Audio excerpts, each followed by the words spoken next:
تلنگانہ کے ڈائریکٹر محکمہ صحت عامہ سرینواس راؤ نے کہا ہے کہ ریاست میں ریکارڈ سطح پر کووڈ ٹیکہ اندازی کا کام کیا جا رہا ہے۔ انہوں نے کہا کہ 5 ماہ کے عرصے کے دوران تقریباً 1 کروڑ افراد کو ٹیکے دیے گئے۔ اگست تک بقیہ افراد کو بھی ٹیکے دیے جائیں گے۔ انہوں نے ایک تیلگو نیوز چینل سے بات کرتے ہوئے ریاست کے عوام سے خواہش کی ہے کہ وہ کورونا کی ڈیلٹا پلس شکل کے تعلق سے تشویش کا شکار نہ ہوں۔ دوسری لہر میں ڈیلٹا شکل کا تجربہ ملک کو ہوا ہے۔ مرکزی اور ریاستی حکومتوں نے مل کر اس کا مقابلہ کیا ہے۔ ڈیلٹا پلس کے کم معاملات بعض ریاستوں میں درج کیے گئے ہیں۔ اس شکل کے تعلق سے فکر مندی کی کوئی بات نہیں ہے۔ انہوں نے کہا کہ حکومت کورونا کی تیسری لہر کا سامنا کرنے کے لیے پوری طرح تیار ہے۔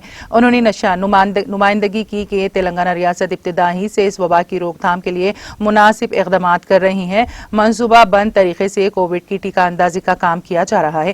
محکمے نے دوسری لہر پر مکمل طور پر قابو پایا ہے۔ ریاست میں اموات کی شرح بھی کم ہے۔